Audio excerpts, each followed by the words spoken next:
What's going on, everybody? It's your boy C-Zar, and we are talking about TAO Bittensor today, TAO, as some people refer to it. It is the 25th day of April, and here we are at about $251 with roughly 9 hours and 7 minutes left in the day.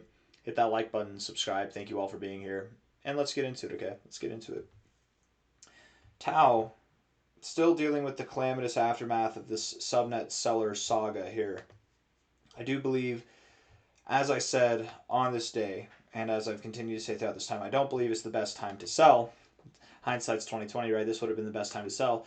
Relative to this overall move, we're still at a good price depending on where you bought to, get out, de-risk, whatever. But I do think that we're going to see some type of move up, some recovery before moving back down. And I do believe we'll go lower.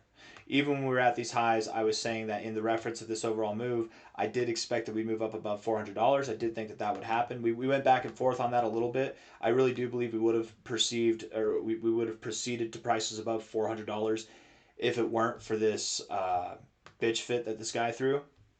But whatever, he had enough coins to dump the markets, and so he did. I don't believe that we're going to see higher highs. Unlike a lot of the TAO faithful, I really don't believe that we're going to see higher highs here. And I do, even from this area, whenever I was saying that we go up a little bit higher, I was still saying that I think we'll get below this low, and inevitably TAO will go below $100. That is inevitable. It's going to happen. And you don't have to like it, but it's going to happen. That doesn't mean panic sell here just because you think it's going to go below $100. I think you can be strategic with this, certainly more strategic than the guy that threw a BF over here. But I doubt we're going to get to higher prices. I really do think that we'll see prices somewhere around $300, maybe just below, maybe just above. Something in that area where we found support here, where we found resistance here, where we found resistance here, support back there, all in this area of significance. That's where we're going to go, and then likely come back down. This will generate FOMO for anybody who did panic sell down here. It'll generate FOMO. Oh, they're right. TAO is going to $5,000. And it'll also give people an opportunity who bought here to walk away scot-free, or at least with minimal damages done, or maybe even a little bit of profits. Maybe the people who bought here who didn't get a chance to sell, they'll sell there too. I don't know, whatever the case may be. But I think there's a lot more incentive to sell in this area than there was before, just because of this dropping here. So looking at this on the short term, we'll get into the 1 hour time frame and then zoom out. Looking at the 1 hour time frame here, you are building higher lows. You do have a flat top. We love that structure. That's not bad. Volume's dying off. You're getting close to a point at which you will break out. Now you could, even with this bullish formation on the 1 hour, it's just the 1 hour, you could break out to the downside. That could happen. And looking at this here on the 1 hour time frame, we zoom out, this is just a lower pattern within this overall low consolidation phase that we're in. This doesn't necessarily mean that we're moving up to $300. This just means we'll probably see prices around this high, if not above this high. But looking outside of just this little formation here, you do have this kind of V-shaped, U-shaped recovery. It's like an Adam and Eve double bottom. It's a slightly higher low, but still, we look at this from a low point here to a high point here. Come on now, get the high. Oh, that's not the high. Let's get the high. There we go. You've got your golden ratio support zone.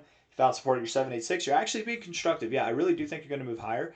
And with that, I would say it's completely appropriate to measure the extensions from this high to this low here.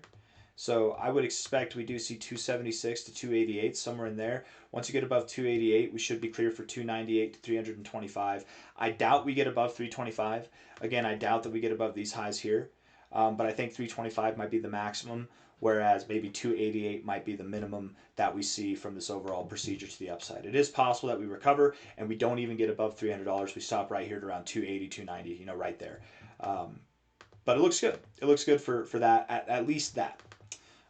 We're looking at the RSI. Some bullish momentum is building. Stochastics are weird, but so is the price action. And the MACD is probably not going to help us. It's the 1 hour time frame. We're choppy and sideways. I'm not going to worry about the MACD on this time frame. Looking at the MACD on the 4 hour, however, we are crossing above the zero. That's a positive. That's a plus. That's good. We look like we're structured to the upside. The RSI has certainly taken on a bullish channel coming up to the overbought area.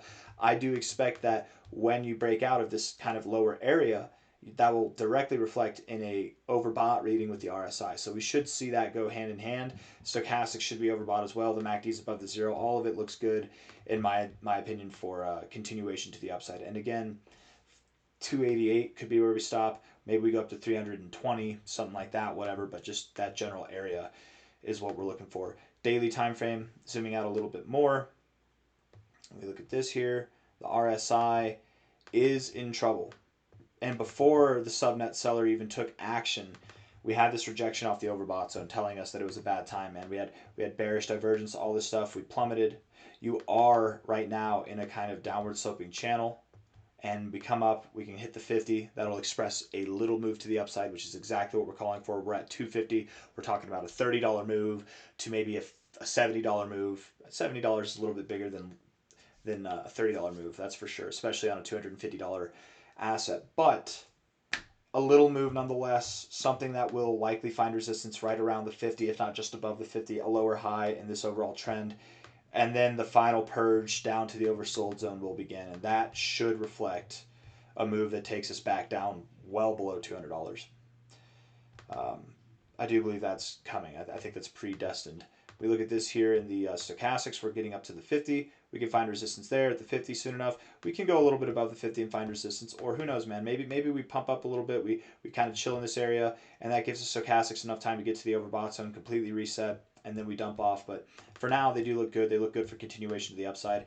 The MACD is taking on a bearish shape. We'll see how this develops. Maybe you come up to the zero and you find resistance. Maybe we cross back above the zero and I'm wrong, and we're just going to rally through the freaking highs and see prices that are above $400. I don't know. I don't think that's going to happen, though. The expectation here is that we'll make a small move up, a short pivot. You'll probably leave behind a wick. You might hit $300, you might hit $320, but you'll probably close below it or something like that. You might hit 288, but you might close below 260. You know, like it's going to be a wick of a move to the upside, and then a slow but methodical move to the downside is what I'm expecting. And inevitably, you know, that there will be moments of volatility, but inevitably we'll get below the slow and even below $100 with time. The way I'm drawing it here, this is going to take way more time. Actually, it might, not that it would happen exactly like this, but the timing actually might be completely appropriate. We'll see. I am thinking that somewhere from August and onward through this year, somewhere in this area, we will see that that sub $100 reading somewhere in this area. So however it works, whether we're slowly but surely working our way down there, whether we're volatile, super volatile, and then we just dump on, you know, like however it works. I think that we're going to get down in this little pocket here going into the end of the year. I don't really have anything else to say, so I'm going to end the video there. Hit the like button, subscribe. Thank you all for being here. I'll see you on the next one. Take care of yourselves. Bye-bye.